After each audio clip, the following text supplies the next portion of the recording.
if we're going to do a speed run, it's important that we understand what game we're playing. Welcome back to the Idea Supply Chain, where we take a look at where ideas come from and what makes those ideas valuable. Today, I wanted to define the rules of the game and, more importantly, define the game itself. I'm looking at the economy as a game, and ultimately, my objective is to reduce information asymmetry. What this means is, I'm looking around and seeing who has the most information about a problem and who is leveraging the fact that they have more information to get an advantage in the economy. One great example of this is banks. Banks have all sorts of information about you, your transaction history, and what your likelihood of being able to afford any of these given things is. When was the last time they used that to actually help you? No, they simply want to put a price on you. That's the game they're playing. When I'm looking at the landscape of the game, I'm looking at it like an MMORPG, and there are different factions out in the world. What I want to do first is find some allies. I've been gathering some resources, building some tools. It's like starting off in Minecraft. Very sandboxy, not a lot to start with.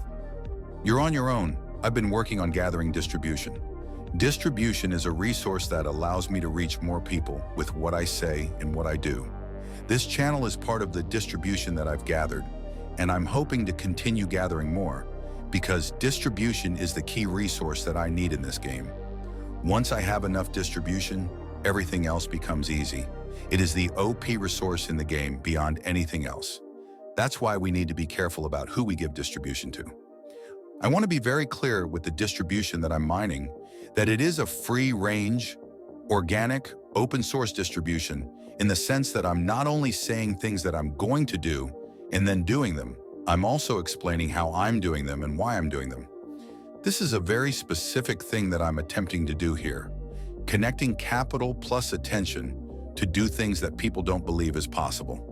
When I get enough capital, I can really turn that into a supercharged distribution channel because I'll be able to do very weird, fun, exciting things with it. I'll be able to do that because I'm not limited by the same rules that the other factions are playing by. I get to act as an agent of chaos in this business landscape. They don't see me coming. They don't know how to deal with me. They don't know how to pick a player who's all of the classes, plus maybe has hacked the game a little bit to understand some vulnerabilities in the source code. We're going to take the capital we can get and turn that into more attention, creating a flywheel effect. A lot of what Mr. Beast did over the span of years and years, I'm going to kind of speedrun that aspect of it because it's not just something that's taking place on YouTube, Twitter, or anywhere specific online. It's taking the same types of things that happen online, the same types of speeds, and applying that to the real world. People have gotten confused over what's simulated and what's real. We're not quite sure what's valuable because what's simulated tends to be more valuable than what's real. We incentivize a simulation of reality over reality itself. Because of that, we're all just playing a game where everybody's just acting out their roles and embodying the classes they've adopted. They've really hardened into the characters they've decided to play. It's time to update the game because it turned into a mining simulator, except over a much longer span. Instead of actually breathing in the coal dust, we're just taking on the stress and risk of the rest of the economy, while the banks and leaders of these giant companies get to worry about manufactured stress that they've created due to the size and reach of their companies, doing things they don't fully understand at scale, but are able to compartmentalize to maximize shareholder profits. That's not how we're going to do it. Early on, it's just going to be about finding my factions and building allies. This takes us into what I've just started doing. I'm getting ready to partner with a few companies on this. I'm having companies basically back my human insurance policy. Here's how it works.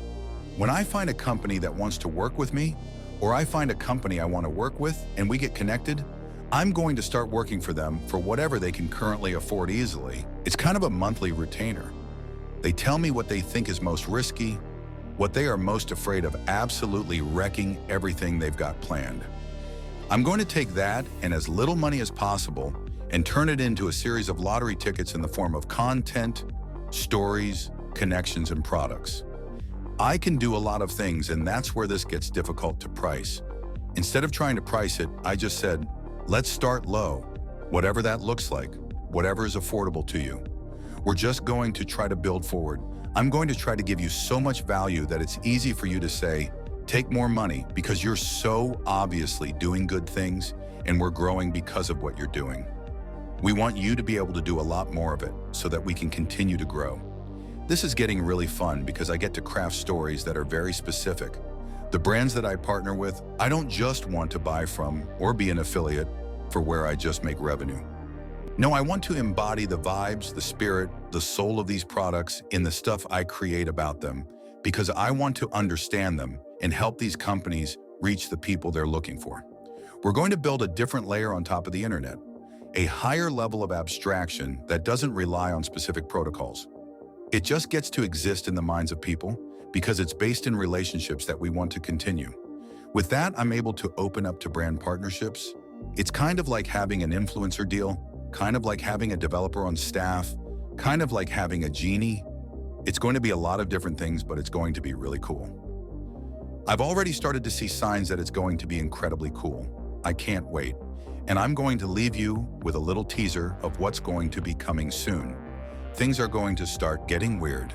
We're going to make the internet weird again.